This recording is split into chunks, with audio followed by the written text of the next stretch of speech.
여러분 안녕하십니까? Hello, everyone. सभी को जय मसीह की।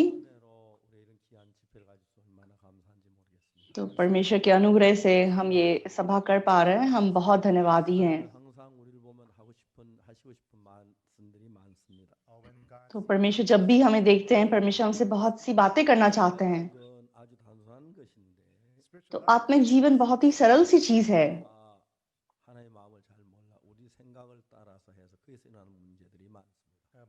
तो क्योंकि हम अपने मन को लेकर परमेश्वर के वचन के पीछे नहीं चलते, इसीलिए समस्याएं आती हैं।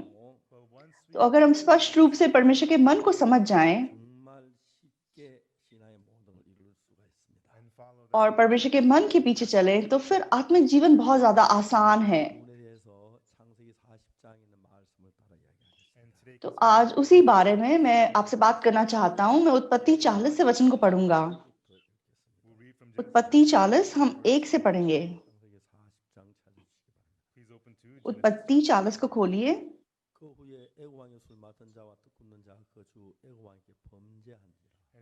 इन बातों के पश्चात ऐसा हुआ कि मिस्र के राजा ने पिलाने हारे और पकाने हारे से अपने स्वामी के विरुद्ध कुछ अपराध किया। तब फिरौन ने अपने उन दोनों हाकिमों अर्थात पिलाने हारों के प्रधान और पकाने हारों के प्रधान पर क्रोधित होकर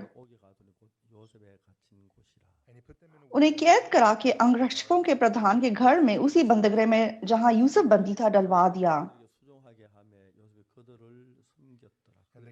तब अंगरक्षकों के प्रधान ने उनको यूसुफ के हाथ सौंपा और वह उनकी सेवा टहल करने लगा।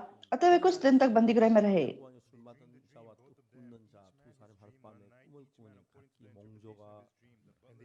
मिस्र के राजा का पिलाने हारा और पकाने हारा बंदीगृह में बंद थे। उन दोनों ने एक ही रात में अपने अपने होनहार के अनुसार स्वप्न देखा। सवेरे जब यूसुफ उनके पास अंदर गया, तब उन पर उसने जो दृष्टि की तो क्या देखता है कि वह उदास हैं।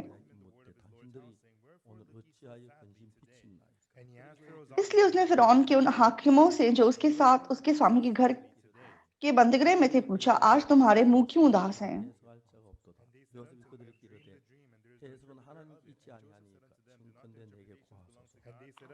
उन्होंने उससे कहा, हम दोनों ने स्वप्न देखा है और उनके फल का बताने वाला कोई भी नहीं। यूसुफ ने उनसे कहा, क्या स्वप्नों का फल कहना परमेश्वर का काम नहीं है? मुझे अपना अपना स्वप्न बताओ।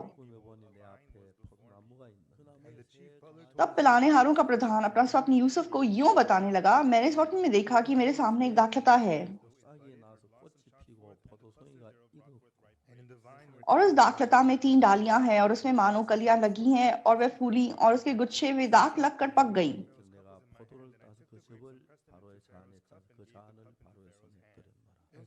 फिरौन का कटोरा मेरे हाथ में था और मैंने उन दाखों को लेकर फिरौन के कटोरे में निचोड़ा और कटोरे को फिरौन के हाथ में दिया।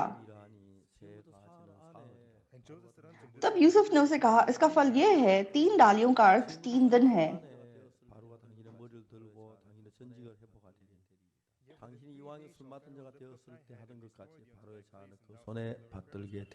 Yet within 3 days, इसलिए अब से 3 दिन के भीतर फिरौन तेरा सिर ऊंचा करेगा और फिर से तेरे पद पर नियुक्त करेगा और तू पहले के समान फिरौन का पिलाना हारा होकर उसका कटोरा उसके हाथ में फिर दिया करेगा। अतः जब तेरा भला हो जाए तब मुझे स्मरण करना और मुझ पर कृपा करके फिरौन से मेरी चर्चा चलाना और इस घर से मुझे छुड़वा देना, क्योंकि सचमुच इब्रानियों के देश से मुझे चुरा कर लाया गया है और यहाँ भी मैंने कोई ऐसा काम नहीं किया जिसके कारण मैं इस कारागार में डाला जाऊं। ये देखकर कि उसके स्वप्न का फल अच्छा निकला, पकाने हारों के प्रधान ने यूसुफ से कहा, मैंने भी स्वप्न देखा, वह ये है, मैंने अपने देखा कि सिर पर सफेद रोटी की 3 टोकरियां हैं और ऊपर की टोकरी में फिरौन के लिए सब प्रकार की पकी पकाई वस्तुएं हैं और पक्षी मेरे सिर पर की टोकरी पे से उन वस्तुओं को खा रहे हैं। यूसुफ ने कहा, इसका फल यह है। 3 टोकरियों का अर्थ 3 दिन है।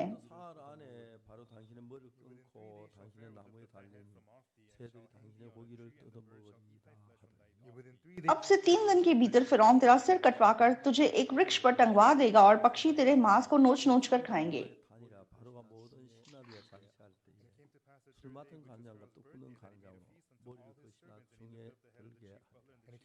तीसरे दिन फिरौन का जन्मदिन था। उसने अपने सब कर्मचारियों को भोज दिया और उनमें से पिलाने हारों के प्रधान और पकाने हारों के प्रधान दोनों को बंदीगृह से निकलवाया। पिलाने हारों के प्रधान को तो पिलाने हारे ने पद पर फिर से नियुक्त किया और वह फिरौन के हाथ में कटोरा देने लगा। पर पकाने हारों के प्रधान को उसने टंगवा दिया, जैसे कि यूसुफ ने अपने स्वप्नों का फल उनसे कहा था। फिर भी पिलाने हारों के प्रधान ने यूसुफ को स्मरण ना रखा, परंतु उसे भूल गया। तो जब हम आत्मिक जीवन जीते हैं, तो आत्मिक जीवन की नींव है कि हमें सच में बाइबल के हिसाब से आत्मिक जीवन जीना है। तो बाइबल परमेश्वर का वचन है। तो बाइबल में जब हम परमेश्वर के वचन को पढ़ते हैं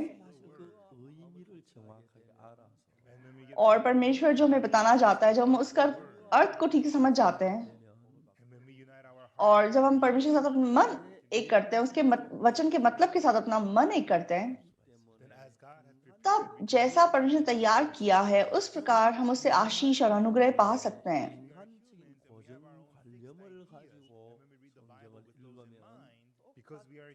तो हम क्योंकि इंसान हैं और हमारी एक पक्की विचारधारा होती है, जब हम उसको रखकर बाइबल को पढ़ते हैं, तो चाहे हम वही बाइबल को पढ़ रहे हैं, लेकिन आपका मन एक अलग दिशा में बहेगा जो परमेश्वर की इच्छा से अलग है। तो कल जब हम बाइबल पढ़ रहे थे, हमने डाकुओं से मारे गए व्यक्ति के बारे में बात की थी, लूका 10 से। तो मैंने बताया था कि कैसे ये व्यक्ति उद्धार पा सका। तो जरूरी बात यह है कि बाइबल सच में परमेश्वर हमसे बात कर रहा है।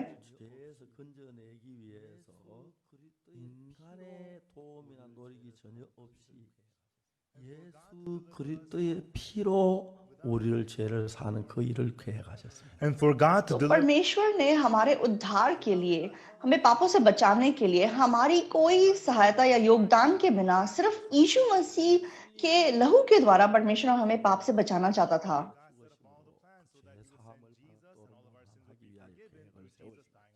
और परमेश्वर की योजना के अनुसार सच में यीशु मसीह दुनिया में आएगा और उसके लहू के द्वारा हमारे सारे पापों को क्षमा होना था। लेकिन मनुष्य की सोच और परमेश्वर की सोच में अंतर क्या है?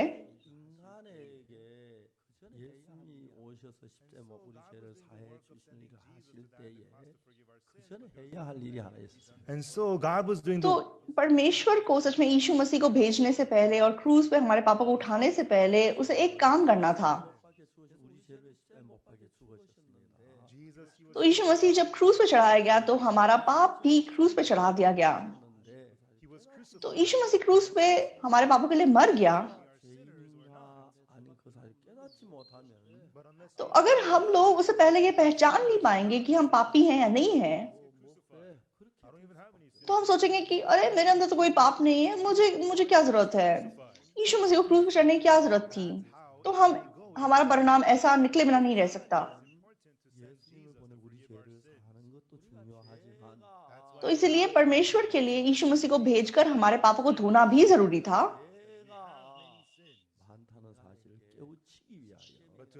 उससे पहले हमें इस बात का एहसास दिलाना कि हमारे अंदर बहुत पाप है। परमेश्वर ने 10 आज्ञाओं नाम की व्यवस्था मनुष्य को दी। और परमेश्वर ने मनुष्य को क्या कहा?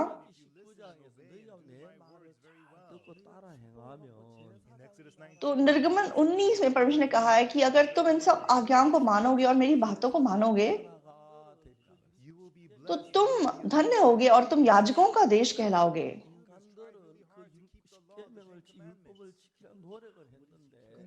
तो मनुष्य ने उन आज्ञाओं का पालन करने की कोशिश की,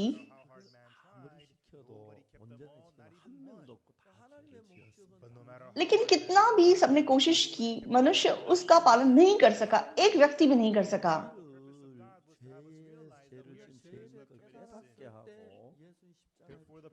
तो परमेश्वर का मकसद क्या था? परमेश्वर चाहता था कि हम पहचान सके हम पापी हैं।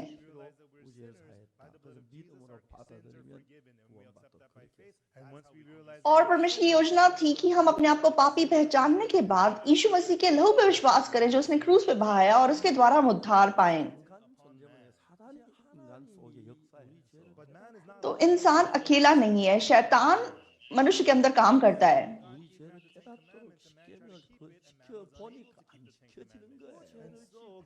तो इसलिए परमेश्वर ने मनुष्य को 10 आज्ञाएं दी, लेकिन जब मनुष्य ने उसका पालन करने की कोशिश की, मनुष्य उसे नहीं मान सका।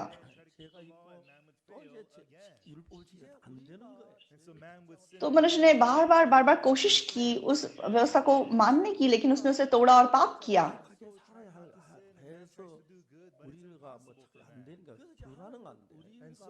तो हम मतलब पाप ना करें और अच्छा इंसान बनने की कोशिश करें, लेकिन ये हमारे लिए असंभव है।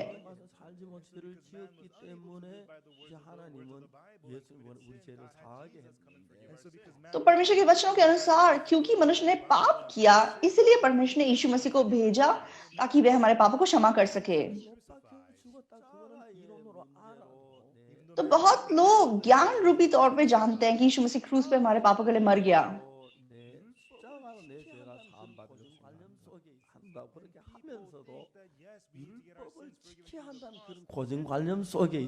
And तो people, क्योंकि चाहे वो ऐसे सोचते हैं कि हाँ हमारे पापों को यीशु मसीह ने क्रूस के ऊपर क्षमा किया है, लेकिन फिर भी वो एक विचारधारा में फंसे हुए हैं कि हमें व्यवस्था का पालन करना है।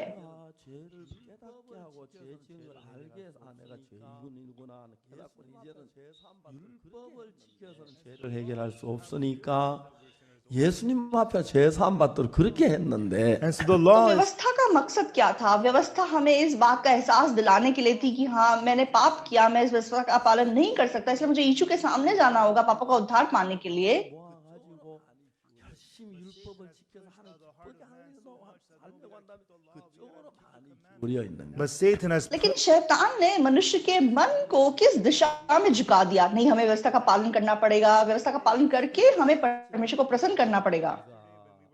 만난 자 이야기를 할때 그 부분을 성경에 तो कल जब हमने डाकुओं से घिरे व्यक्ति के बारे में बात की, तो हम इस विषय में बात कर रहे थे। 율법사가 예수님 앞에 시험했습니다. तो एक व्यवस्थापक यीशु मसीह परीक्षा लेने के लिए यीशु मसीह के पास जाता है।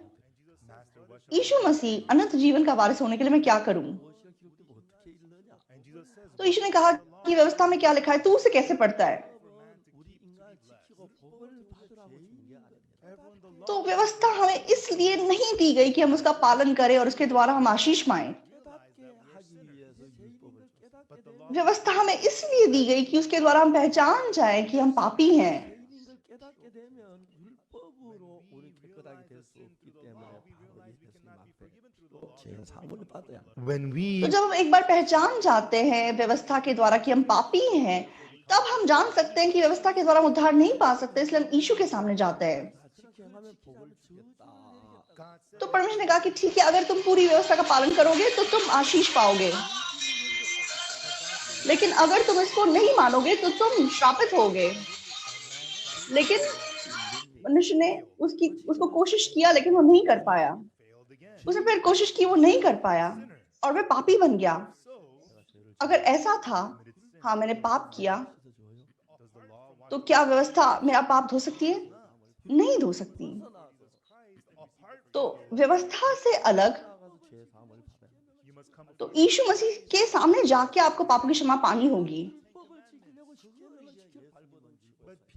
लेकिन मनुष्य लगातार कोशिश करते हैं कि वे 10 आज्ञाओं का पालन कर सके। तो ये चीज यीशु मसीह व्यवस्थापक को सिखाना चाहता था। तो व्यवस्था में क्या लिखा है, तू उसे कैसे पढ़ता है? तो परमेश्वर ने जब हमें व्यवस्था दी, वो इसलिए नहीं दी कि हम उसके द्वारा आशीषित हों। तो परमेश्वर जानते थे कि व्यवस्था के देने से पहले कि हम उस व्यवस्था को तोड़ेंगे और पाप करेंगे। तो हम ऐसे लोग हैं जिन्होंने व्यवस्था को तोड़ा है। तो इसलिए हम कितनी भी कोशिश क्यों ना कर लें, उसके द्वारा हम शुद्ध या साफ नहीं हो सकते। लेकिन हम मतलब व्यवस्था में फंसे रहते हैं, कोशिश करते रहते हैं उसका पालन करने की। तो कल मैंने सब्त के दिन के बारे में बताया था।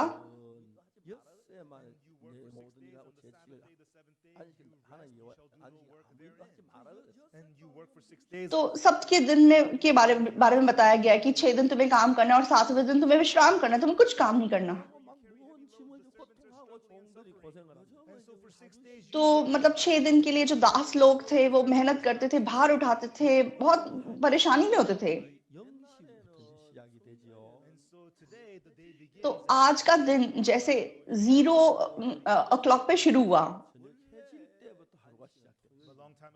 तो पुराने जमाने में जब सूरज डूबता था तब दिन शुरू होता था। तो असलियत में सप्त का दिन असल में शनिवार है। तो जब फ्राइडे को मतलब सूरज डूब जाता है तब विश्राम का दिन, सप्त का दिन शुरू हो जाता है। तो चलो, व्यवस्था में लिखा है कि सप्त के दिन को स्मरण करना और उसको पवित्र मानना। तुम अपना सारा काम 6 दिन के दौरान करना, लेकिन 7वां दिन परमेश्वर के लिए विश्राम का दिन है, तुम उस दिन कुछ काम मत करना। तो तुम्हारे दास या दासी या विदेशी जो तुम्हारे साथ रहता है, कोई भी कुछ काम ना करे। ये सप्त है। तो चलो हम उस बात को गहराई से सोचते हैं। तो कोई दास है, उसने बहुत बोझ उठाया हुआ है, बहुत थका हुआ है, वो बहुत परेशान है। मैं थका हुआ हूँ, मैं परेशान हूँ, ये कब बोझ मुझसे नीचे, मतलब मैं इसको नीचे उतारूंगा। वो देखो सूरज डूब गया। आज कौन सा दिन है? अरे आज शुक्रवार है। मतलब अगर सूरज डूब जाएगा तो शनिवार शुरू हो जाएगा। अरे सप्त का दिन आ गया, विश्राम का दिन आ गया, तो अब मैं अपना बोझ नीचे रख सकता हूँ। चलो चलो जल्दी जल्दी सूरज डूब जाओ, जल्दी सूरज डूब जाओ, ये कितना भारी है, मुझे इसको जल्दी नीचे रखना है। और सूरज है, सूरज पहले ऊपर था और वो नीचे जाता गया और एकदम से वो डूब गया। सप्त का दिन शुरू हो गया, चलो अपना बोझ उतार देते हैं। तो ये सप्त का दिन है। लेकिन मजेदार बात क्या है, यीशु मसीह ने क्या कहा? परिश्रम करने वालों, बोझ से दबे हुए सब मेरे पास आओ, मैं तुम्हें विश्राम दूंगा। किसने ऐसा कहा? किसने ऐसा कहा?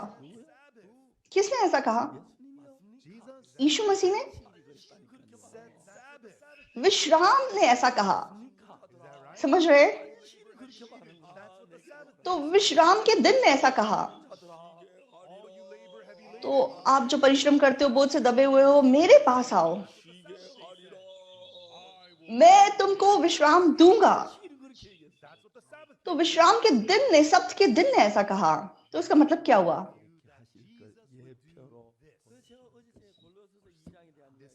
इसका मतलब एक प्रतिबिंब दिखाया गया कि यीशु मसीह आगे को आकर ऐसा करेगा। तो कल मैंने कुलूसियों 2 से वचन बांटा था। तो कुलूसियों 2 का शब्द इस बात को सही तरीके से समझाता है। कुलूसियों 2 में क्या लिखा है, मैं एक बार पढ़ूंगा। कुलूसियों 2 का 16, कुलूसियों 2 का 16।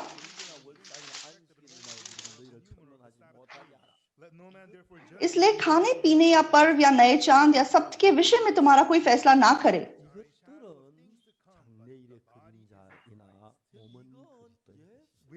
क्योंकि ये सब आने वाली बातों की छाया है, पर मूल वस्तुएं मसीह की हैं। तो बताया गया है कि ये यीशु मसीह की छाया है। यीशु मसीह ने क्या बोला? परिश्रम करने वालों, बोझ से दबे हुए लोगों, मेरे पास आओ, मैं तुम्हें विश्राम दूंगा। तो सप्त का दिन असलियत में यीशु मसीह है। आमीन। तो यीशु मसीह के सामने हम अपना सारा बोझ नीचे रख सकते हैं। तो मैंने सचमुच में बहुत पाप किए, तो मैं ऐसी बात करते माफी चाहता हूँ। तो मैं जब छोटा था, मैं बहुत गरीब था और मुझे बहुत भूख लगती थी।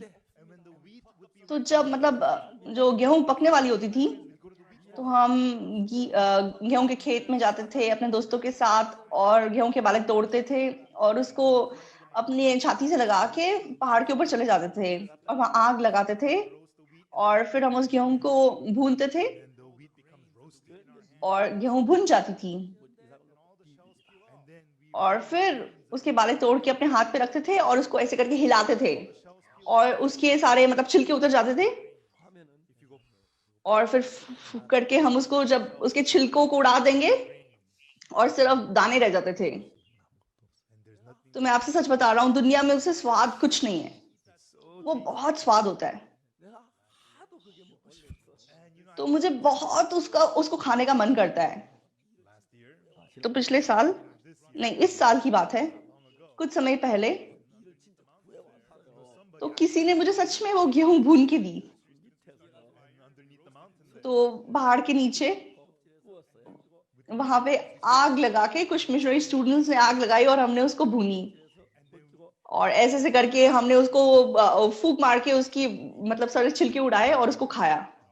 तो बेकार में खाए मैंने,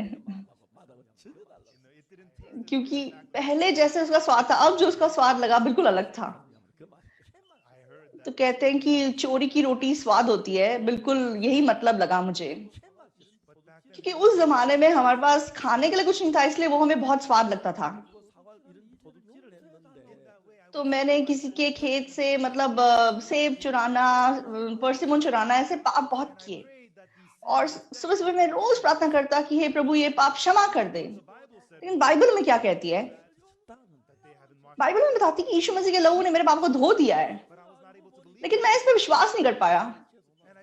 तो मैं लगातार प्रार्थना करता रहा, परमेश्वर मेरे पाप क्षमा कर दे, पाप क्षमा कर दे। लेकिन बाद में मुझे क्या पता चला,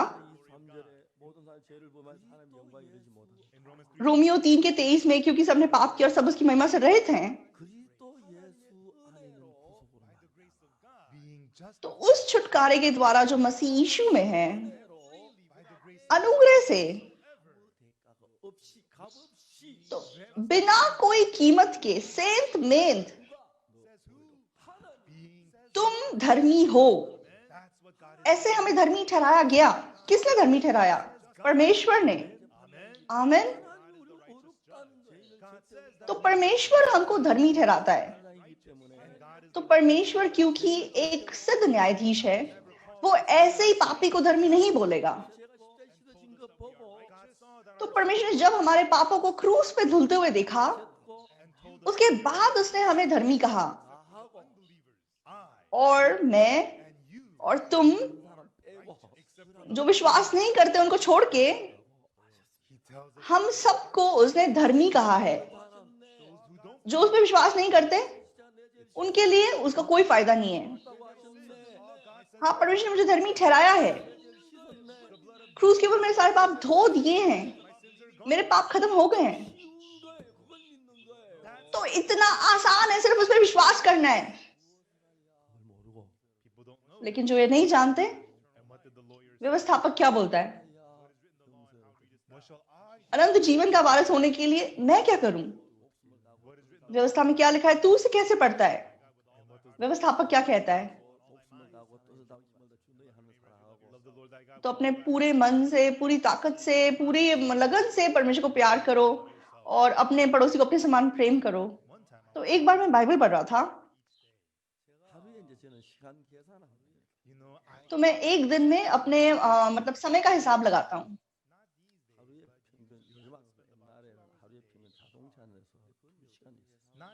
तो आजकल ऐसा नहीं है, लेकिन पहले मैं एक दिन के करीबन 2 घंटे गाड़ी में गुजारता था। और वो मैंने कैसे कैलकुलेट किया, तो 1 साल में मैं कितने किलोमीटर अपनी गाड़ी को इस्तेमाल कर रहा हूँ। और मैं ज्यादातर मतलब हाईवे पे चलता हूँ। तो हाईवे पे मतलब 100 किलोमीटर पर स्पीड पे गाड़ी चलती है। और अगर आप वो सब एवरेज निकालोगे तो मेरी जैसे स्पीड 70 होगी 1 घंटे में। और मतलब मैंने अपनी मतलब जितना मैंने ट्रैवल किया उसको 70 से मैंने कैलकुलेट किया। तो कैलकुलेट करके 1 घंटा 50 मिनट, करीबन 2 घंटे निकला पर डे। तो मुझे पता चला कि मैं एक दिन में कम से कम 2 घंटे गाड़ी में बिताता हूँ। तो गाड़ी के अंदर अगर काम करना है तो मतलब चर्च ने मेरे लिए कोई ड्राइवर ढूंढा था, लेकिन मुझे कोई और ड्राइवर चाहिए था। मैं चाहता था कि कोई एक पास्टर मेरी गाड़ी चलाए, 이야기도 하고 그다음에 의논도 하고 일도 하고 전화도 하고 쓸 수가 있겠다. तो फिर जैसे जैसे हम गाड़ी में हम बातचीत कर सकते हैं, हम बाइबल के बारे में बात कर सकते हैं और हम साथ साथ काम कर सकते हैं, और मैं अपने फोन भी कर सकता हूँ। तो तब मेरा भतीजा पाक्यंगजू पास्टर है, 사역을 하다 어려운다 못하고 तो वो न्यूयॉर्क मैनहट्टन में सेवकाई कर रहा था, लेकिन वो बहुत मुश्किलों में था।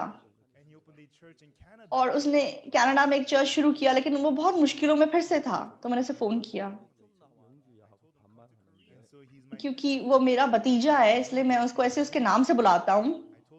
मैंने कहा, यंगजू तुम कोरिया आ जाओ, तुम आत्मिक जीवन की ट्रेनिंग पाओ और तुम मेरे लिए गाड़ी चलाओ।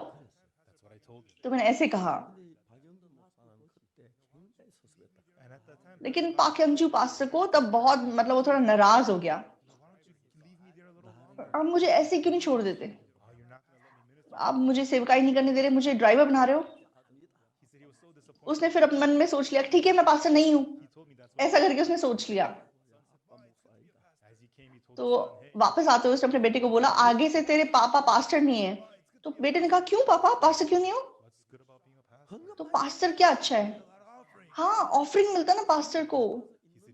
तो उसको बहुत शॉक लगा है बात सुन के, कि मतलब पास्टर का बेटा सिर्फ पैसे के बारे में सोच रहा है। और जब तक वो यहाँ वापस आए, 목사가 우리 같이 있으면서 마음이 흐르면서 진짜 귀한 하나님 일꾼이 된 거예요. तो पाक यंगजू पास्टर जैसे मेरे साथ रहे और हमारा मन साथ साथ बहा, और वो बहुत बहुमूल्य परमेश्वर का कार्यकर्ता बन गया।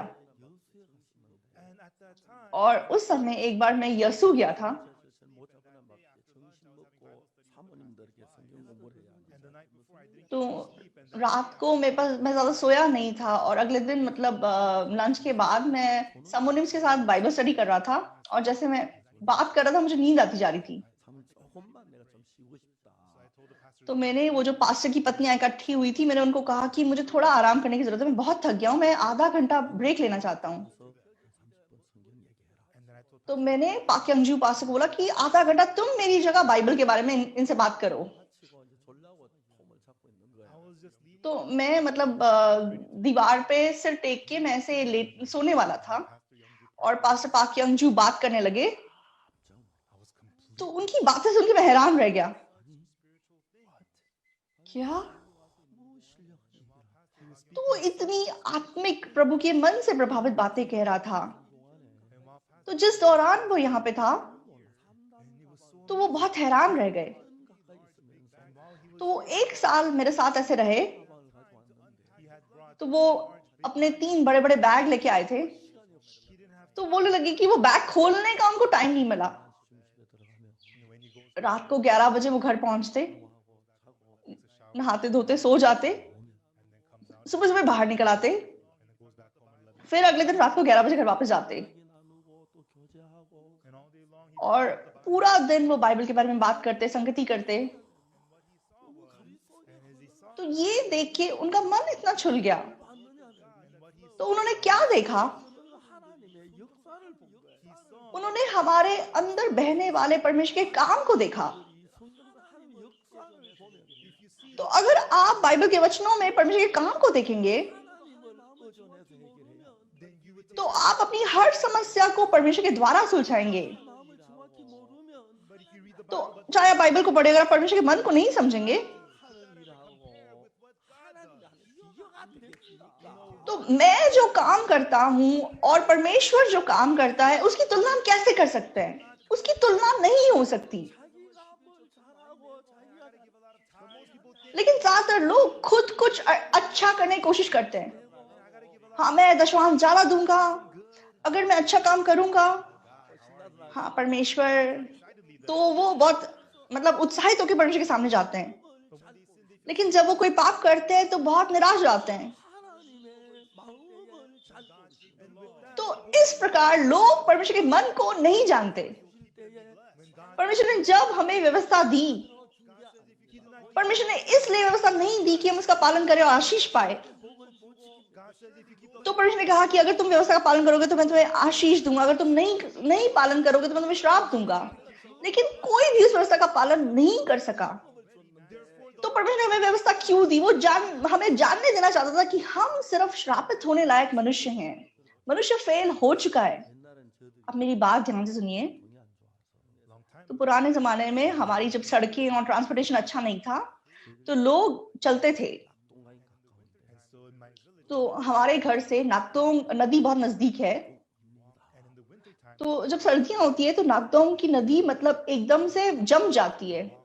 वहां पे ब्रिज नहीं है तो तुम नदी के ऊपर पैदल चल के जाते हो। हाँ, हम नदी के ऊपर चल के जाते हैं, बर्फ के ऊपर। जब बर्फ होती है तब हम उसके ऊपर चल सकते हैं, लेकिन अगर हम बर्फ के बिना हम चलेंगे तो हम डूब जाएंगे। तो बहुत बार ऐसा होता था कि बर्फ कहीं कहीं कच्ची होती थी और लोग मतलब डूब जाते थे। बहुत बार पहले ऐसा होता था। उसी प्रकार तो जब बर्फ पक्की होती है, मजबूत होती है, तब हम उस बर्फ पे चल सकते हैं। लेकिन जब बर्फ पिघलने वाली है, कमजोर है, तुम उसके ऊपर चलोगे तो तुम डूब के मर जाओगे। तो अगर तुम व्यवस्था का पालन करने के लायक होते तो उसका पालन करते। तो जैसे कि बर्फ पतली है, कमजोर है, उस हालत में तुम व्यवस्था का पालन करने की कोशिश करो तो तुम जरूर डूब के मरोगे। तो परमेश्वर ने बर्फ की जगह नागतोंग रिवर के ऊपर जैसे एक ब्रिज बना दिया, क्योंकि तुम नदी के ऊपर नहीं चल सकते थे। तुम्हें अब नदी पे चलने की जरूरत नहीं है, तुम आसानी से ब्रिज के ऊपर से जा सकते हो। हाँ, तुम्हें मतलब तैरना नहीं आता, कोई फर्क नहीं पड़ता। तो चाहे बर्फ ना भी हो तो भी तुम उस नदी को पार कर सकते हो, क्योंकि वहां पे ब्रिज बना दिया गया है। लेकिन अगर आप ब्रिज का इस्तेमाल नहीं करोगे और कमजोर बर्फ पे चलोगे, नहीं मुझे बर्फ से चलना है, तो कितना मूर्ख है ये। परमेश्वर ने व्यवस्था का पालन करने के लिए हमें नहीं दिया है। परमेश्वर ने व्यवस्था के द्वारा हमें पहचानने दिया है कि हम पापी हैं। मैं पापी हूं, मैं नहीं कर सकता। अगर आप इस बात को पहचान गए हैं तो ये सबको फेंक दीजिए। परमेश्वर ने हमें ऐसे बनाया कि हमें यीशु मसीह के क्रूस की ओर देखना है। क्रूस पे उसने हमारे पापों को क्षमा किया है। क्रूस की ओर देखिए, यीशु मसीह ने क्या कहा है। तो जो सब्त का दिन कहता था वो यीशु मसीह खुद कहता है। सब्त का दिन कहता है कि तुम जो परिश्रम करते हो, बोझ से दबे हुए हो, मेरे पास आओ। तुम कोई भी क्यों ना हो, मैं तुम्हें विश्राम दूंगा। आमीन। तो सब्त का दिन ऐसा बोलता है। तो मेरे पास आओ, अगर तुम मुझको मिलोगे तो तुम्हारा बोझ नीचे रखा जाएगा, तुम्हारे सब बोझ नीचे रखे जाएंगे। हालेलुया, ये हमें बताया गया है। आमीन। यही बात बोलने वाला यीशु मसीह है। परिश्रम करने वालों, बोझ से दबे हुए लोगों, तो परिश्रम करने वालों, बोझ से दबे हुए लोगों, क्या बोझ है, क्या परिश्रम है। तो आत्मिक जीवन जीने वाले के लिए पाप से बड़ा बोझ और क्या है। तो तू क्यों परिश्रम कर रहा है? तू सब्त के सामने आएगा तो विश्राम करेगा। तो तू क्यों बोझ को उठाए हुए है? मेरे पास आएगा तो तू विश्राम करेगा, विश्राम के दिन के समान। व्यवस्था क्या कहती है? व्यवस्थापक ने कहा, मैं क्या करूं कि मैं अनंत जीवन पाऊं। तुम हर बात में फेल हो चुके हो। तुमने जो किया है वो सिर्फ पाप है। तूने जो काम किए उसकी कीमत सिर्फ श्राप है। जो यीशु ने किया है उसकी ओर देख। सही है। व्यवस्थापक क्या बोलता है? तो मेरा पड़ोसी कौन है? तो परमेश्वर कह रहा था कि एक मनुष्य यरूशलेम से यरीहो की ओर जा रहा था। तो डाकुओं को एक व्यक्ति मिला और उन्होंने मार पीट के अधमरी दशा में छोड़ दिया। अधमरी दशा का मतलब क्या है? तो मतलब वो सांस तो ले रहा है और उसका दिल तो धड़क रहा है, लेकिन वो हिल नहीं सकता, वो ऐसे पड़ा हुआ है। अगर कोई आके इस व्यक्ति की मदद नहीं करेगा तो फिर रात हो जाएगी, तो फिर भेड़िए आएंगे और वे सच में उसके खून की स्वाद को चख लेंगे। तो मतलब एक तंदुरुस्त व्यक्ति भी भेड़ियों के झुंड से बच नहीं सकता। तो मैं भी पहाड़ों पे भेड़िए को मिला हूं,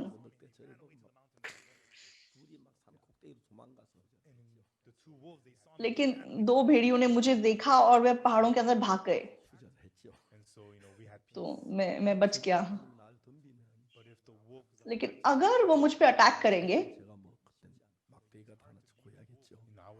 तो मेरे पास शायद कुछ डंडा वंडा मुझे ढूंढना पड़ता। लेकिन मतलब भेड़ियों से लड़ना आसान नहीं है। लेकिन मैं मतलब पहाड़ों में था, मैं अकेला था, लेकिन दो भेड़िए मुझे देख के भाग गए, तो मैं थोड़ा सा डर गया था और मैं फटाफट से नीचे आ गया। लेकिन अधमरी दशा में जो व्यक्ति पड़ा हुआ है, अगर भेड़िए उसके पास आएंगे और उसको नोच नोच के खाएंगे, तो अगले दिन सुबह सिर्फ उसकी हड्डियां रह जाएंगी, वो मरने की हालत में। अभी एक याजक वहां से गुजरा, उसने देखा, अरे डाकुओं ने इसको मार के छोड़ा हुआ है, इसका मतलब क्या हुआ? इसका मतलब आसपास कहीं ना कहीं डाकू हैं। अगर मैं यहाँ ज्यादा रुकूंगा तो मेरे साथ भी ऐसा हो सकता है, तो मैं यहाँ से भाग जाता हूँ। तो वो इधर उधर ना देखे फटाफट भाग गया। सही है, लेवी ने भी ऐसा ही किया।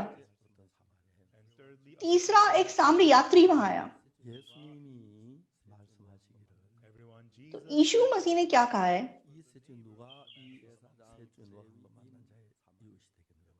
तो इन तीनों में से कौन उसका पड़ोसी निकला? याजक, लेवी या सामरी? तो उसने जवाब दिया कि जिसने उस पर दया की, हाँ तूने सही जवाब दिया, जा तू भी ऐसा ही कर। तो हाँ बोल के वो चला गया। तो इस बात का कोई मतलब नहीं बनता।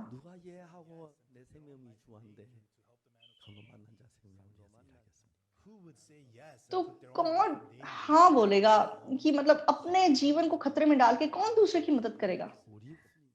वो डाकुओं से मारा गया व्यक्ति हम हैं, और वो सामरी यीशु मसीह है।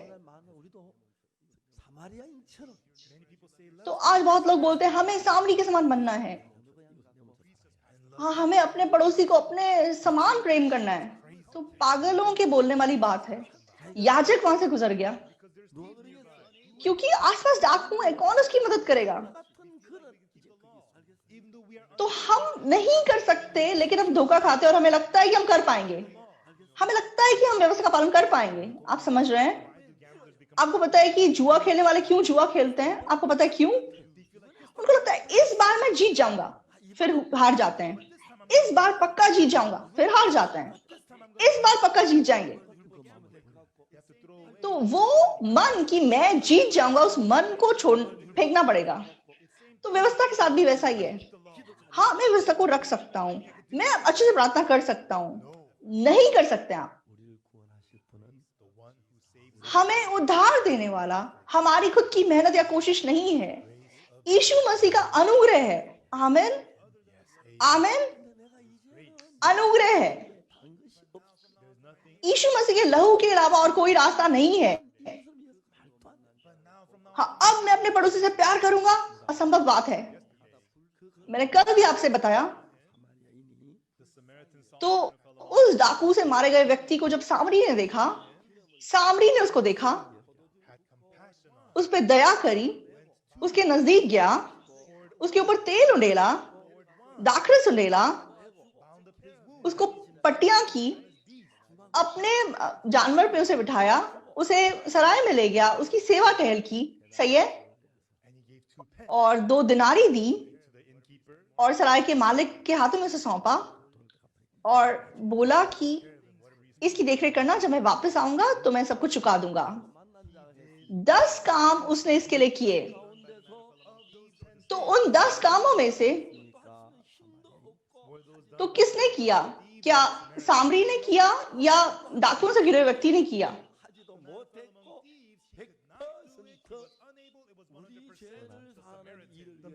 तो 100% सामरी ने किया, डाकुओं से घिरा व्यक्ति कुछ नहीं कर सकता, तो उसके अंदर कोई ताकत नहीं थी। 하나는 일을 위해서 우리가 뭘 하려고 하면 할수록 예수님의 तो हमें पापों से बचाने के लिए, हमारे आत्मिक जीवन के लिए जितना ज्यादा हम कुछ करेंगे, उतना हम परमेश्वर के काम में उलझन डालेंगे।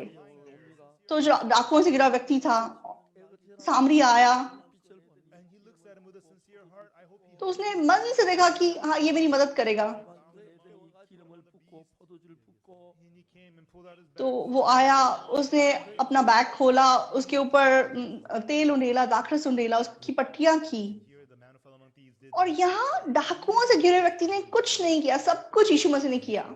हमारे पापों की क्षमा हमें सिर्फ यीशु मसीह की ओर देखना है। बहुत ही आसान चीज है, बहुत ही जरूरी बात है। तो आज तो हमने पकाने हारे और पिलाने हारे के प्रधान के सपने के बारे में बात की है। तो पिलाने हारे ने अपने सपने में देखा कि उसके सामने एक दाख लता है, उसके ऊपर 3 डालियां हैं और उसमें मानो कलियां लगी और वे फूली और उनमें गुच्छे में दाख लगकर पक गई।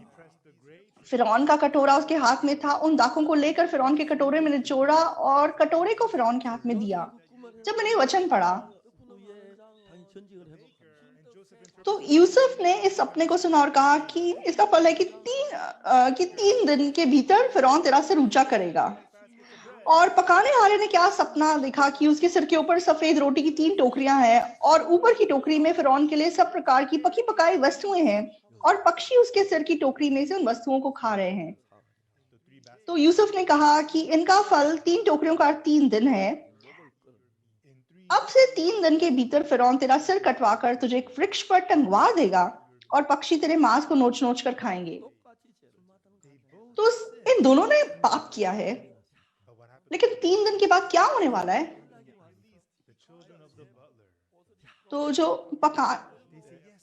पिलाने हारों के प्रधान के बच्चे थे, उन्होंने बोला होगा आज पापा बाहर आ जाएंगे।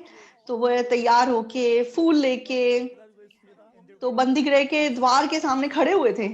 आज मम्मी, आज पापा आएंगे आज बाहर। कहाँ है? पापा आ गए, वो देखो बाहर आ गए।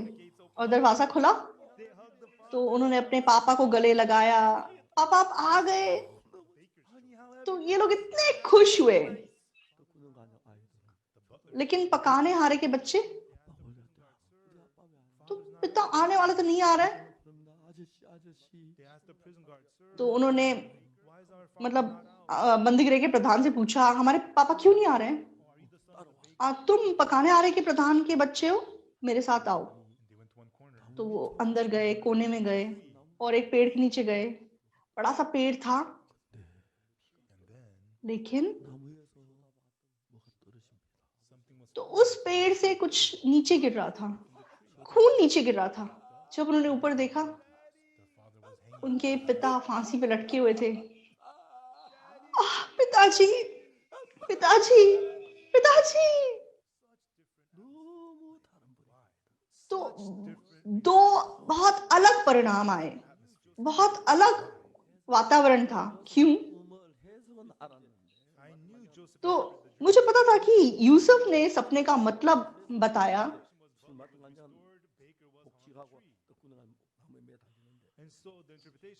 लेकिन उसने ऐसा अर्थ बताया कि पिलाने हारा ऊंचा किया जाएगा और पकाने हारा मरवा दिया जाएगा। तो मैंने बहुत सोचा, मैं समझ नहीं पाया। तो जैसा सपना इन्होंने देखा वैसा ही परिणाम इनके ऊपर आया। तो पकाने हारे ने क्या देखा कि मेरे सामने एक दाखलता है।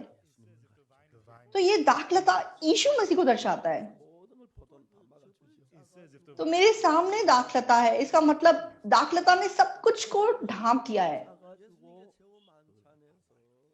तो उसने डालियों से गुच्छे तोड़े और उसको निचोड़ के फिरौन को दे दिया। यीशु मसीह ने अपने आखिरी भोज के दिन उसने रोटी को तोड़ा और अपने चेलों को दिया और कहा कि ये मेरी देह है जो तुम्हारे लिए दी जाएगी। और जब उसने मतलब दाखरस उंडेला, तो उसने कहा कि ये मेरा लहू है। तो रोटी यीशु मसीह के शरीर को दर्शाती है और जो दाखरस है वो यीशु मसीह के लहू को दर्शाता है।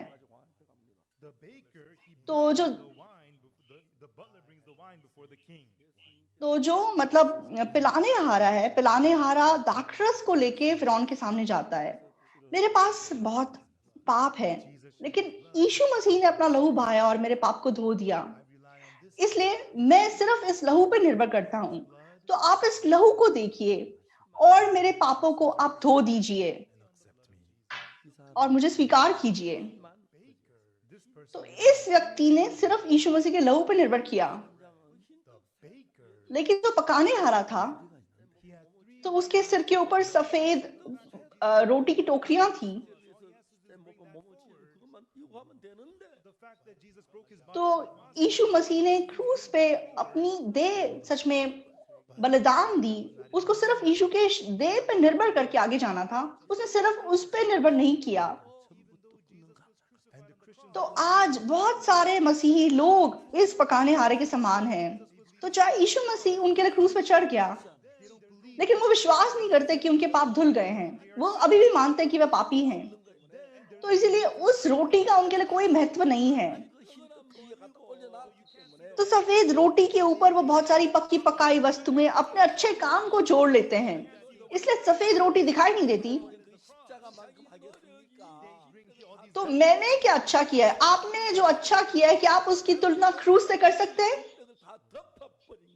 तो उनके काम, उनकी मेहनत सफेद रोटी को ढांप देती है। तो आज कोरिया के ज्यादातर लोग, दुनिया के बहुत सारे लोग, तो वे पकाने हारे के समान आत्मिक जीवन जी रहे हैं। तो पकाने हारों का जो परिणाम हुआ, सिर्फ वही श्रापित परिणाम उनके ऊपर आ सकता है। वो गीत गाते हैं, उसके लहू से मैंने छुटकारा पाया। तो गीत तो ऐसे गाते हैं, लेकिन चाहे वो ऐसा गीत गाते हैं, लेकिन उनके मन में अभी भी पाप है। क्यों? क्योंकि वे दाखरस पे विश्वास नहीं करते, यीशु के लहू पे विश्वास नहीं करते। तो बाइबल की बहुत जगह लिखा है कि यीशु मसीह के लहू से हमारे पाप धुल गए हैं। तो तुम जो बोझ से दबे हुए हो, तुम जो परिश्रम करते हो, मेरे पास आओ, मैं तुम्हें विश्राम दूंगा। तो यीशु मसीह ने सिर्फ अपनी बातों से हमें विश्राम नहीं दिया है, उसने असलियत में हमें पापों से विश्राम देने के लिए, हमें बचाने के लिए, उसने क्रूस पे अपना लहू बहाकर अनंत काल के लिए हमारे पापों की सारी कीमत चुका दी है। तो अगर हम उस क्रूस के लहू पे विश्वास करें, तो क्रूस पे यीशु ने जो लहू बहाया वो स्पष्ट है, उसने आपके पाप धो दिए हैं। तो एक दिन मैं इथियोपिया गया,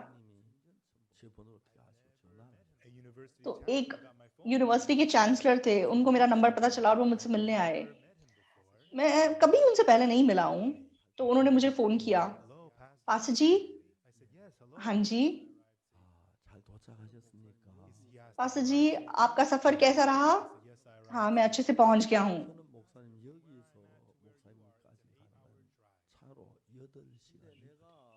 तो उन्होंने कहा कि पास्टर, अगर मुझे आपसे मिलने आना है तो मुझे अपने घर से 8 घंटे लगेंगे।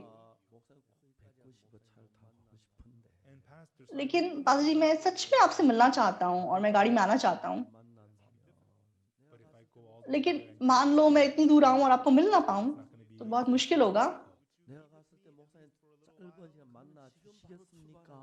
तो पास्टर, अगर मैं आपसे मिलने आऊंगा तो आप मेरे लिए कुछ समय निकालेंगे? तो अगर आप समय निकाल सकते हैं तो मैं अभी निकलता हूं। तो 8 घंटे मतलब लेट रात को आएंगे। मैंने कहा आप आ जाइए। तो गाड़ी चला के आ गए। तो वो तब पहुंचे जब शाम की सभा खत्म हो गई थी। मुझे बहुत नींद आ रही थी। मैंने उनसे कहा, तो मैं माफी चाहता हूँ, तो आज रात हम आराम करते हैं, कल सुबह मिलते हैं। तो आज मैं बहुत थका हुआ हूँ। तो मैंने पाक यंगजू पास्टर को बुलाया। तो मैंने कहा कि तुम इनसे थोड़ी देर बात करो। तो वो दोनों बात करने लगे और मैं सोने चला गया। और अगले दिन सुबह तो फिर से वो मुझे मिलने आए। तो एक दिन पहले पाक यंगजू पास्टर के साथ संगति करके उन्होंने उद्धार पाया था। तो मैं वो बहुत धन्यवादी थी। क्यों? उद्धार पाने के लिए तो हमें मतलब व्यवस्था का पालन करना है, दशवान देना, ऑफरिंग देना, चर्च संडे को चर्च जाना है, ऐसा नहीं है। तो उद्धार पाने के लिए आपको सिर्फ एक करना है। तो जिसने पाप नहीं किया वो उद्धार नहीं पा सकता। तो अगर आपने पाप किया है, अगर आपने पाप किया है, इसका मतलब उद्धार पाने की तैयारी आपकी पूरी है। तो उद्धार पाने के लिए आपको व्यवस्था का पालन करने की जरूरत नहीं है, आपको अच्छे काम नहीं करने हैं, आपको कुछ नहीं करना है। आपने पाप किया है तो आपको किस चीज की जरूरत है? सिर्फ जो लहू यीशु ने क्रूस पे बहाया, आपको उसकी जरूरत है।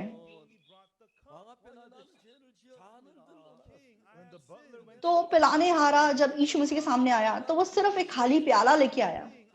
हाँ राजा, मैंने पाप किया क्योंकि मैं कुछ नहीं कर सकता। तो आप इस कटोरे को देखिए, इसके अंदर यीशु मसीह का लहू है।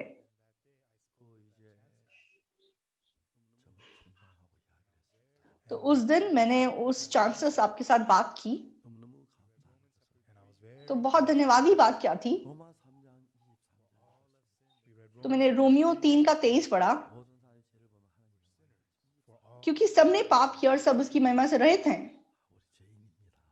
हाँ, हम पापी हैं। और फिर मैंने 24 पढ़ा और मैंने उनसे कहा, वहां क्या लिखा है? उसने कहा कि हाँ, मेहनत से प्रार्थना करो तो पाप क्षमा हो जाएंगे। तो वो 23 को अच्छी तरह जानते हैं लेकिन 24 को नहीं जानते हैं। तो यूनिवर्सिटी के चांसलर हैं, तो उनको पढ़ना आता है, लेकिन इसको पढ़ने के बाद क्या बोल रहे हैं? हाँ, अगर हम मेहनत से प्रार्थना करेंगे तो हमारे पाप धुल जाएंगे। मैंने कहा आप ध्यान से देखिए, हाँ, अच्छे काम करने से हमारे पाप धुल जाएंगे।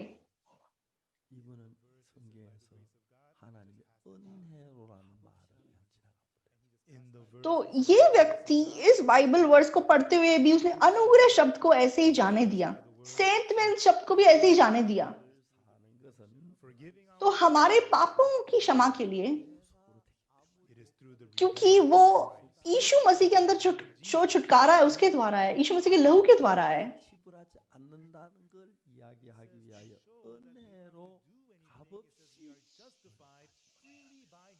हमें इसकी कोई कीमत नहीं देनी है, इसीलिए अनुग्रह शब्द का, सेंटमेंट शब्द का प्रयोग किया गया है।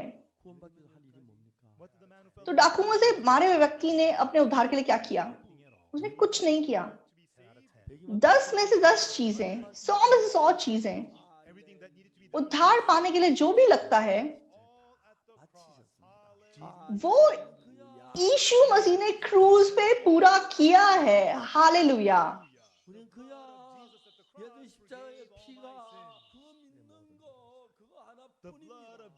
यीशु मसीह के लहू ने क्रूज पे हमारे सारे पाप को धो दिया है।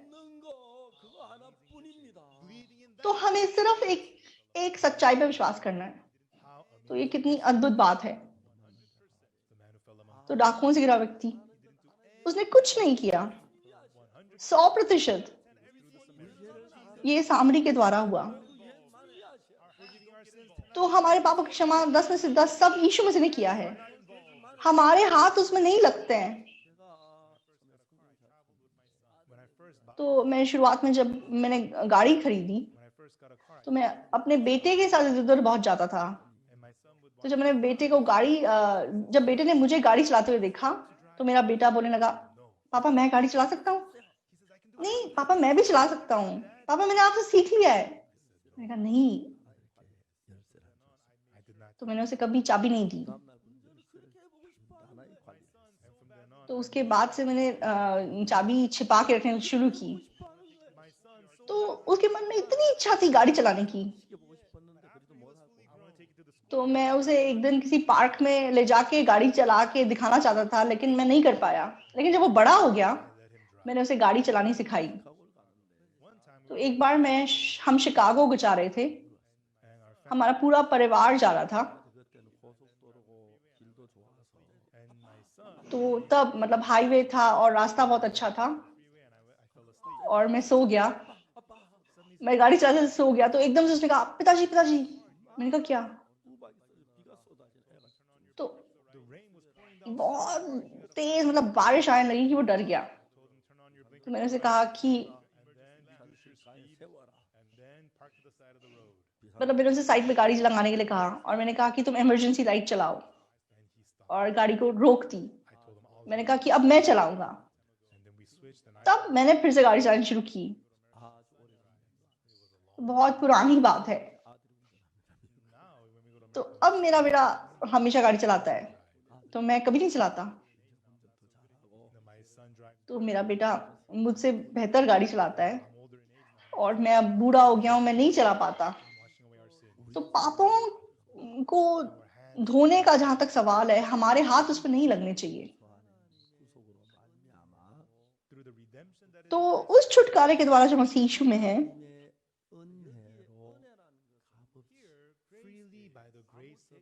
अनुग्रह से सेंत मेंत धर्मी ठहराए जाते हैं। यहाँ अनुग्रह शब्द का मतलब क्या है? अनुग्रह तब कहा जा सकता है जब कोई कीमत नहीं चुकाई गई है। तो 10 साल पहले किसी ने ये घड़ी मुझे गिफ्ट दी थी। तो ये ओमेगा घड़ी है। तो मुझे लगता है कि मैंने 20 साल इसको पहना है, लेकिन ये बहुत अच्छी घड़ी थी। तो मैं जब अफ्रीका जाता था, मैं इसको नहीं लेके जाता था। मैं मतलब साधारण सी घड़ी पहनता था, और वो घड़ी किसी को दे के आ जाता था। तो मुझे लगता है कि उस जमाने में करीबन ये $1000 की घड़ी थी। तो $1000 की थी।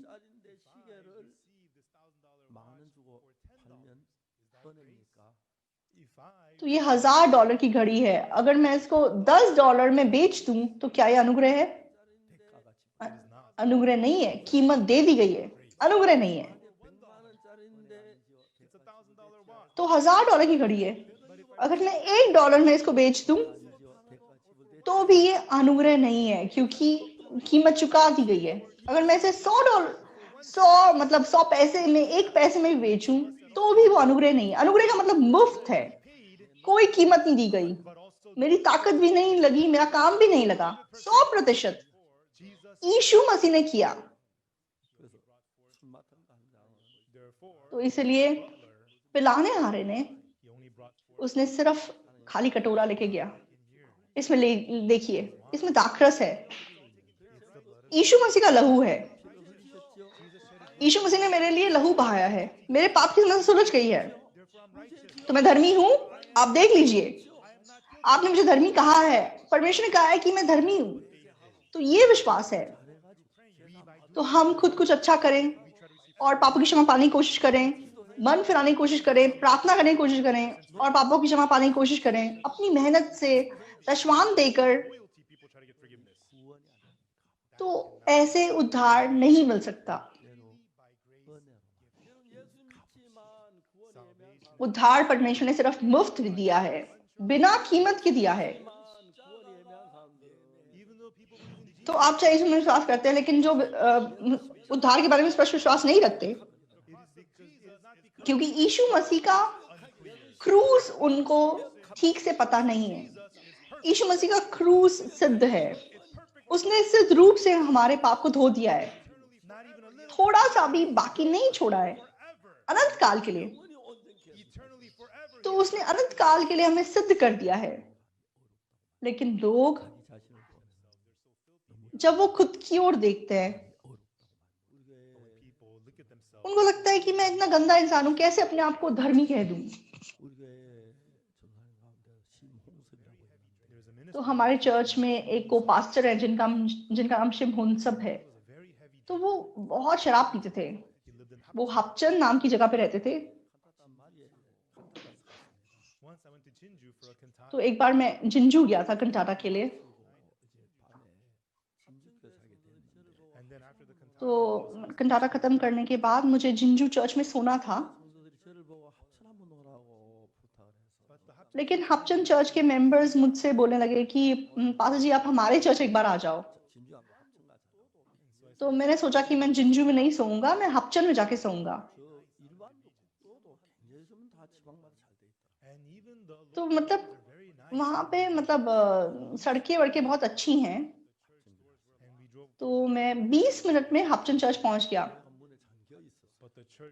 लेकिन चर्च का दरवाजा बंद था। तो मैंने कहा कि मैं आ रहा हूं, लेकिन चर्च के भाई लोग भी बस से कंटाटा से वापस आ रहे थे, इसलिए वो देर हो गए। तो रात के 12 बजे मैंने उनको प्रचार किया और खत्म करने के बाद मैं सोने वाला था। तो एक शाहिदा बहन मेरे पास आई और मुझसे बात करने लगी, पास्टर मैं बहुत मुश्किल में हूँ। क्यों, क्या हुआ? वो रोने लगी। शादी करके मुझे 23 साल हो गए हैं। तो शादी के बाद 3 साल मेरे पति ने शराब नहीं पी, लेकिन तब से उसने शराब पीनी शुरू की और 20 साल हो गए वो शराब पीता जा रहा है। तो सोजू नाम की एक बहुत मतलब मजबूत शराब होती है, वो शराब 8 से 10 बोतल एक दिन में पीता है। तो जैसे ही सुबह उठता है वह 2 बोतलें खोल के एक कटोरे में डालता है। तो सोजू शराब को लोग छोटे से कप में पीते हैं, लेकिन वो मतलब एक कटोरे में भरता है 2 बोतलें और एक बार में पी जाता है। तो ये औरत जब काम से वापस आती है तो उसको इतना दुख होता है कि रोज वह शराब की बोतलें साफ करती है। तो 10 बोतलें किचन में पड़ी हैं, 10 बोतलें बेडरूम में पड़ी हैं। तो जब वह उन बोतलों को उठा के फेंकती है तो उसको इतना दुख होता है। तो उसने कहा कि ऐसे मैं और नहीं जिंदा रह सकती, और वह रो रो के मुझे बात करने लगी। तो मैंने उस बहन से कहा, बहन तू रोना बंद कर, तो कल अपने पति को मेरे पास लेके आओ। तो अगले दिन सुबह सुबह प्रातकालीन सभा में उसका पति आ गया और मैं उसके साथ बैठा। तो वह सुबह 2 बोतल शराब पी के आया था, मुंह से शराब की बदबू आ रही थी। मैंने उससे बात की। तो मैंने इब्रानियों 10:14 पढ़ा।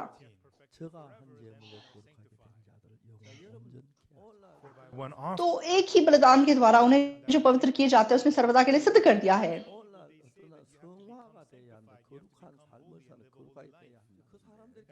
तो लोग कुछ कहते हैं कि हमें धीरे धीरे पवित्र बनना है, हमें धीरे धीरे पवित्र बनना और पवित्र जीवन जीना है। मैं उनसे पूछना चाहता हूं, तो क्या हम पवित्र जीवन जीकर पवित्र बन सकते हैं, या फिर हम यीशु मसीह के द्वारा पवित्र बन सकते हैं? तो हम धीरे धीरे पवित्र बनेंगे उस बात का कोई मतलब नहीं होता। हम कभी भी खुद पवित्र नहीं बन सकते, हम गंदे घिनौने हैं। इसलिए यीशु मसीह वो क्रूस पे चढ़ाया गया क्योंकि उसने हमारे पाप को क्षमा किया, इसलिए हम हमेशा के लिए सिद्ध कर दिए गए। तो हमें सिद्ध बनने के लिए मेहनत नहीं करना है, हमें विश्वास करना है कि हम सिद्ध कर दिए गए हैं। तो हम अपनी कोशिशों से सिद्ध नहीं हो सकते, हमें विश्वास करना है कि परमेश्वर ने मुझे सिद्ध किया है। तो चाहे मैंने शराब पी है, चाहे मैंने सिगरेट पी है, चाहे मैंने बुराई की है, चाहे मैंने पाप किया है, यीशु ने इस पाप की कीमत क्योंकि चुका दी है, इसलिए मैं सिद्ध हूं।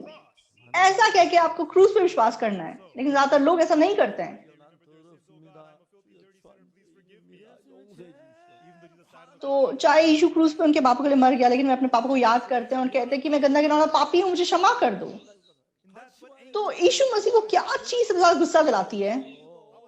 मैंने क्रूस के ऊपर मैंने कांटों का मुकुट पहना, मैंने कीलें मेरे ऊपर ठोकी गई, मैंने सच में अपनी जान दी, अपना लहू बहाया और तेरे पापों की कीमत चुका दी, तेरे पापों को क्षमा कर दिया। लेकिन अगर तू फिर भी खुद को पापी कहता है तो मेरा क्रूस क्या है? मैंने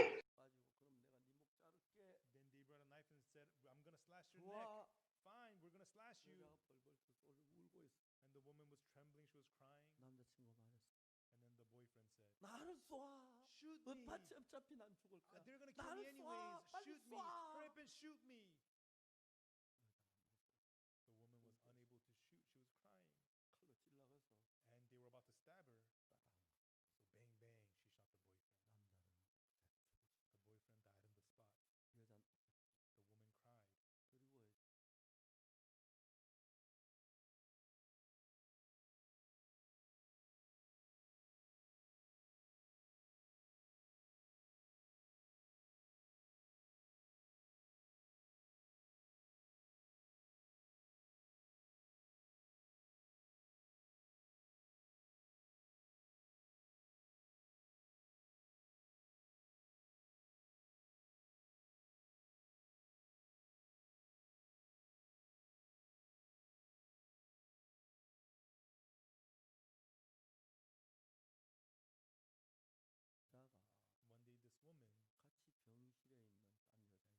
Hospital room. 잠깐 밖에 나왔다 와야 하는데 And I need to go out for a little bit. 아주 막 코트 잠깐만 입고 나와. And then, can I borrow your coat? 된다. She said, sure. 여자가 딴 여자 코트를 입었어. So that woman borrowed the other lady's coat. 그래서 수건으로 싸고 And then she put something around their hair. 내려갔어요.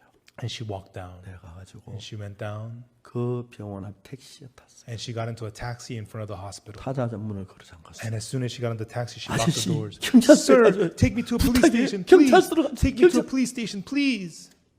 아주 얘가 막 경찰 왱 달려. The driver took her to the police station. 경찰이 둘러쌌어요. And the police met her. 여자가 나왔고 The woman came out 이야기를 했어요. and she told them.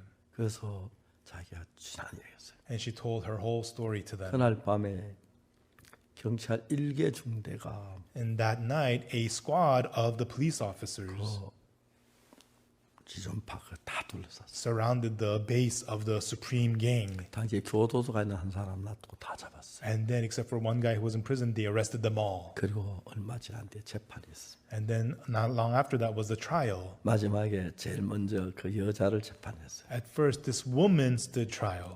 피고 아무개는 Defendant so and so, 남자친구를 총으로 쏴 you 죽였다. shot and killed your boyfriend, 중벌을 받아야 마땅하다. and you are worthy of heavy punishment. 근데 But 본의가 아니었다. it was not of your own volition. 자기는 남자친구를 사랑해서 And because she loved her boyfriend, 죽일 수가 없었는데 she was unable to kill him. 죽이려고 해서 But they was going to kill her. 결국 총을 쏴 죽였다. So she shot and killed her boyfriend. 본 재판장은 Therefore, this judge 무죄로 판결한다. declare you not guilty. 그 여자 보고 모든 방청객들이 울었어. And the woman and everybody in the audience cried. 지금 어딘가 그 여자는 지금도 살고 있어. And even today, this woman is alive somewhere. 여러분 그는 죄를 지었지만 Yes, she committed sin, 판사가 판결을 내렸습니다. but the judge gave the judgment. 그는 죄인이 아닙니다. And not guilty. She is not a 우리도 sinner. 죄를 지었지만 We too have sinned. 판사 대신 하나님이 But God, who is the judge, 의롭다 하심을 얻은 자 됐다. He tells us you are justified 하나님의 은혜로 by the grace of God 값없이 freely. 거기에 내 노력이 들어가면 If it has your efforts in it, 대가가 들어가면 if it has wages, 은혜가 안 되고 it is not grace. 값을 지불한 것입니다. You have paid something. 우리는 아무것도 죄를 지었어요. No, all we did was commit sins. 아무것도 안 해야 됩니다. And we should do nothing at all. 값없이 씻어주고 It is washed away freely. 죄를 시켜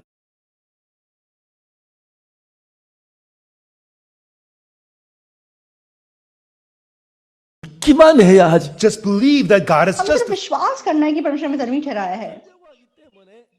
लेकिन समस्या ये है कि लोग अपने पापों की क्षमा के लिए कुछ ना कुछ करने की कोशिश करते हैं, इसलिए नहीं हो पाता। 은혜로 값없이 의롭다 하심을 얻은 자 되었느니라.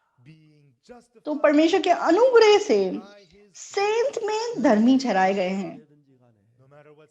तो आपका पाप कैसा भी कोई भी क्यों ना हो, 염소를 잡아서 속죄 제사를 드렸는데 तो पुराने नियम में भेड़ और बकरों का बलिदान चढ़ाकर पाप बलि चढ़ाई जाती थी। तो जब जब कोई पाप करता, कोई भेड़ या बकरी मारी जाती और वो लहू सच में वेदी के सींगों पर लगाया जाता, तब पाप क्षमा होता। 죽음을 대신해 죽었는데 तो सच में उस जानवर की मृत्यु उस पाप की मृत्यु थी। तो जहां भेड़ों और बकरों का लहू बहा के पाप की क्षमा होती थी, वो भेड़ और बकरी की जो मृत्यु थी वो पापी की जगह पर थी। उसी प्रकार यीशु मसीह हमारी जगह पर मर गया। और जरूरी बात क्या है, कोर्ट में जब भी किसी को मतलब मौत की सजा सुनाई जाती है, 그 검찰이 사형을 구형할 때 तो जब जो प्रोसिक्यूटर होता है वो किसी के लिए ठीक है इसको फांसी होनी चाहिए ऐसा बोलता है, वो मतलब मौत शब्द का इस्तेमाल नहीं करता। तो जो प्रोसिक्यूटर होता है वो क्या बोलता है, 죄를 쭉 이야기하고 हाँ इस व्यक्ति ने ये ऐसे से पाप किया है।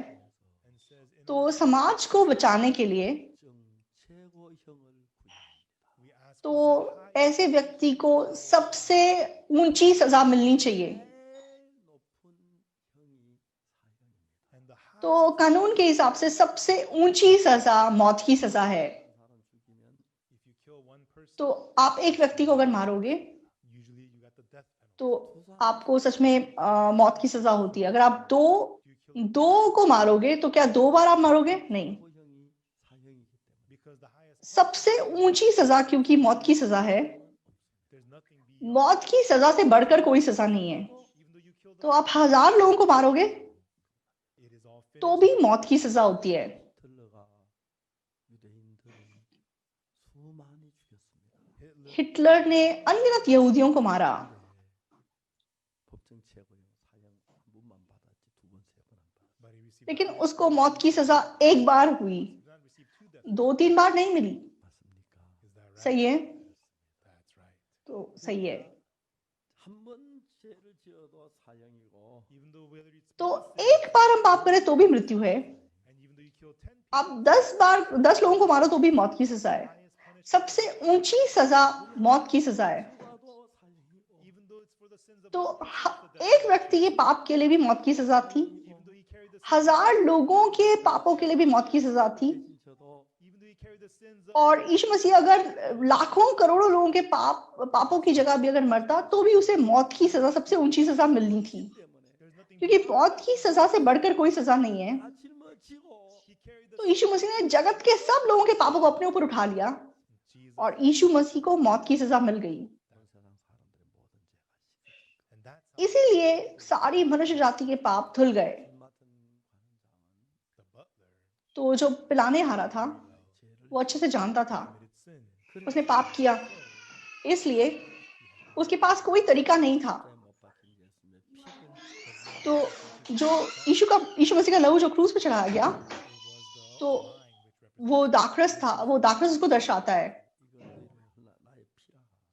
यीशु मसीह आखिरी भोज के दिन बोलता है कि ये मेरा लहू है जो तुम्हारे लिए बहाया जाएगा। 예수님 나 죄 प्रभु मेरे पास बहुत पाप है, लेकिन प्रभु आप इस लहू को देखिए जो यीशु मसीह ने मेरे लिए बहाया और आप इसके द्वारा मुझे धर्मी कहिए। 천사야. तो परमेश्वर कहेगा, हे फरिश्ते इसे स्वर्ग में ले जा। 꾸는 가는 자는 तो जो पकाने हारा था 우리가 예수님이 우리 죄를 씻겨준 그 살인데 तो सफेद रोटी की 3 टोकरियां परमेश्वर की देह को दर्शाती थी। अब इस रोटी को देखिए, जिस प्रकार ये तोड़ा गया, 몸이 찢어주셨어. यीशु मसीह की देह भी हमारे पाप के लिए इस प्रकार चीरी गई, फाड़ी गई, तब मेरे सब पाप धुल गए। अगर वह इस प्रकार आगे बढ़ता तो पिलाने हारे के समान ये भी बचाया जाता, लेकिन पकाने हारे ने ऐसा नहीं किया। हाँ, यीशु मसीह मेरे पापों के लिए चाहे क्रूस पे मर गया, लेकिन मेरे पाप सारे नहीं धुले हैं। मुझे कुछ तो और करना पड़ेगा। 각종 군식물 잔뜩 올려. इसलिए उसने बहुत सारी पकी पकाई वस्तुएं ऊपर रख दी। तो ये पकी पकाई वस्तुएं क्योंकि उन्होंने रोटी को, सफेद रोटी को ढांप दिया, क्योंकि उसने यीशु मसीह की देह को नहीं, अपने कामों को ऊपर रख लिया, इसलिए वो नाश हुआ। तो हमारे पास विवेक है, हमारे पास अपना नाम है। यीशु मसीह क्योंकि हमारे पापों के लिए मर गया, हमें लगता है कि हमें खुद कुछ करना पड़ेगा अपने पापों के लिए, लेकिन ये बिल्कुल गलत सोच है, बिल्कुल गलत सोच है। हमें कुछ नहीं करना है। यीशु मसीह ने क्रूज पे सिद्ध रूप से हमारे सारे पाप धो दिए हैं।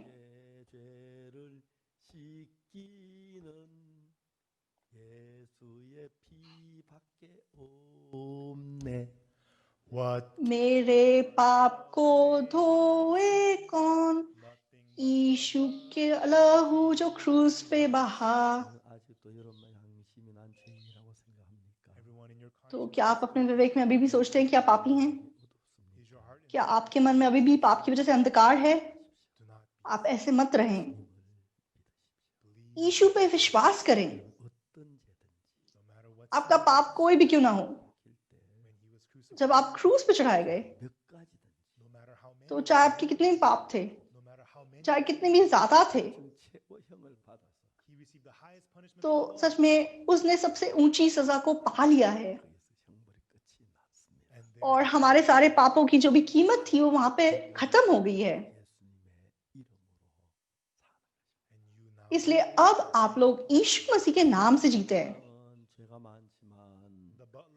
तो पकाने हारे के अंदर भी बहुत पाप था, पिलाने हारे के अंदर भी बहुत पाप था, लेकिन उसने सिर्फ यीशु मसीह के लहू पे निर्भर किया।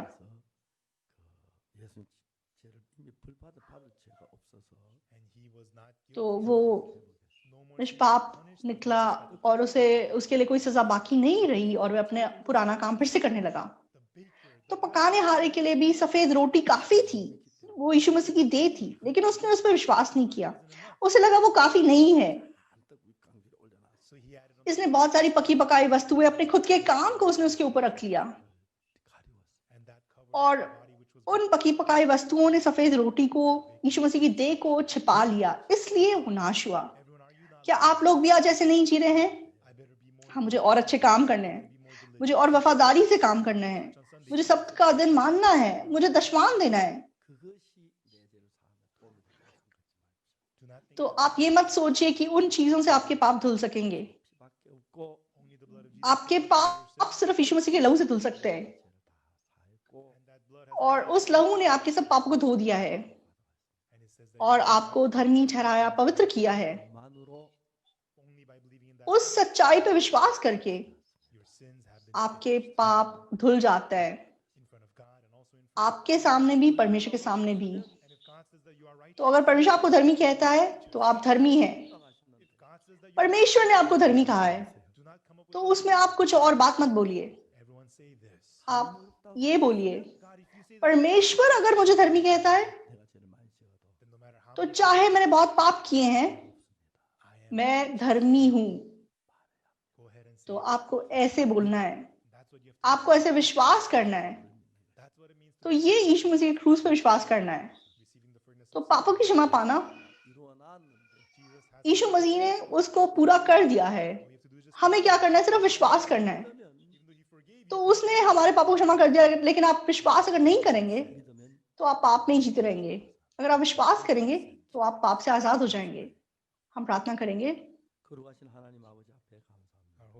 पवित्र पिता परमेश्वर, हम आपको धन्यवाद देते हैं। प्रभु, हम ऐसे लोग हैं जिनको पापों के कारण सिर्फ नाश होना था, लेकिन यीशु मसीह आया और उसने सिद्ध रूप से हमारे पापों को धो दिया। तो उत्पत्ति 40 हमें यही सच्चाई बता रहा है। तो बहुत से लोग अपने कामों पे अपेक्षा रखते हैं।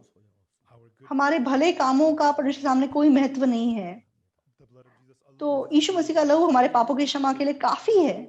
हमें विश्वास करने दीजिए कि यीशु मसीह के लहू ने हमारे सब पाप धो दिए हैं। हमारी भावनाएं, हम क्या महसूस करते हैं, हमारे कामों से नहीं। हमें विश्वास करने दीजिए कि आपके लहू ने हमारे पापों को धोया है। परमेश्वर का अनुग्रह हम पाएं और वो मन हमारे पास आ सके। इस बाइबल सप्ताह के लिए आपको धन्यवाद देते हैं। जो भी भाग ले रहे हैं आप सब पे आशीष दीजिए, पवित्र आत्मा सबके लिए काम कर सके।